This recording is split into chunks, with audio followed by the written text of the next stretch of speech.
Alors l'amour de Dieu, la grâce de Dieu n'est pas la faiblesse de Dieu. C'est sa force pour nous sauver. Dieu nous prêche son amour en nous aimant malgré nos iniquités, non pas pour nous encourager, mais pour nous changer. C'est pourquoi la Bible nous dit que la grâce nous enseigne à renoncer au mal, pas nous encourage à pécher. Car si tu pêches parce que Dieu pardonne, eh ben, le sang de Jésus-Christ n'est pas une douche. Au dernier jour, tu seras jugé. Ben, je veux donner un exemple. Il y avait un homme qui voulait sauver les fourmis. Dans son amour, il voulait les sauver. Mais chaque fois qu'il intervenait avec ses mains étaient tellement puissantes qu'il finissait par les tuer. Et les fourmis ont crié, arrête de nous aider, tu nous tues. Mais il a vu que les fourmis tombaient dans un trou. Il a dit, ça va, je veux devenir une fourmi, mais j'aurai l'intelligence d'un homme.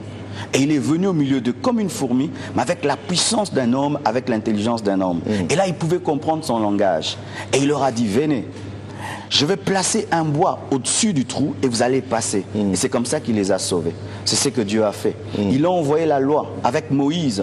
Mais l'homme était incapable d'obéir à la loi. Et cette loi commençait à tuer l'homme. Et l'homme a dit à Dieu, arrête de nous aider, tu nous tues. C'est pourquoi la parole s'est faite chair. Elle est morte à la croix. Elle est ressuscitée pour dire à l'homme, voici maintenant un homme qui est un modèle, le bois. Passez par la croix et vous serez sauvés. L'amour de Dieu est une source de salut pour l'homme. Car si Dieu ne nous avait pas aimés en Christ, l'humanité entière finira en enfer. La raison de cet amour, c'est vraiment le salut de l'homme. Oui, parce que quand on aime, on protège. Quand on aime, on donne. Si Dieu t'a donné Jésus, qu'est-ce qu'il te refusera avec lui? Parce que ce qui est plus précieux pour Dieu, ce n'est pas la puissance, ce n'est pas l'onction, la protection, c'est Jésus. Alors si je peux te donner mon fils, est-ce que je peux te refuser les habits de mon fils? Si je peux te donner mon fils, est-ce que je peux te refuser les maisons de mon fils? Si Dieu t'a donné Jésus, est-ce qu'il va te refuser le mariage, le voyage, la puissance, l'onction? Car d'ailleurs, il nous a donné Jésus alors qu'on était des païens. À combien plus forte raison maintenant que nous sommes sauvés? Et si la mort de Christ nous a sauvés, alors sa vie. Car le point 0 nous a sauvés, alors le point 100. Car celui qui nous a sauvés est mort, mais maintenant il est ressuscité.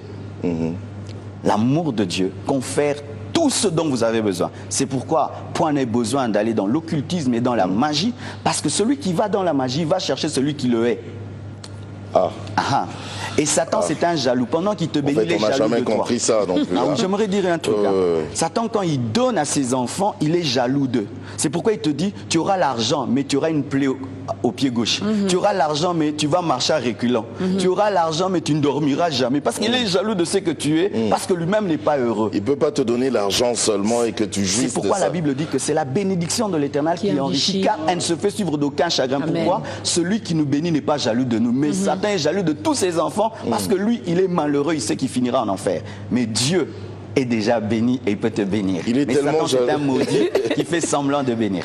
Si vraiment le chrétien d'aujourd'hui a compris la parole de Dieu, donc c'est plus important d'aller, c'est important d'aller à l'église, mais ce n'est plus important d'aller à l'église pour demander certaines choses à Dieu, genre le mariage, les enfants, la promotion, la protection. Non, ce n'est pas mal de demander à Dieu, mais il faut demander en ordre de priorité. La Bible dit, recherchez d'abord le royaume de Dieu et sa justice, et le reste vous sera donné par-dessus. C'est comme si je viens dans un magasin et il est dit que si tu achètes un coca, on te donne un jus. Et puis je dis jus.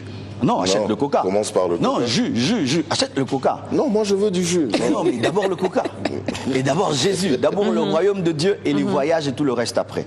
Mais ça fait plaisir aussi. Même quand je sais que je vais nourrir mon fils, quand il me dit papa bonbon, ça me fait bien. On me demande les bonbons, quoi. Et même si je sais que Dieu sait que j'ai des besoins, ça lui fait plaisir que je dise Père, donne-moi de l'argent. Père, protège-moi. Je vais dire non, il sait qu'il va me protéger. Non, même s'il sait, il veut que tu demandes pour qu'il se sente père. Mais il ne faut pas aller vers lui d'abord pour ça. Il faut aller vers lui pour la relation et l'intimité.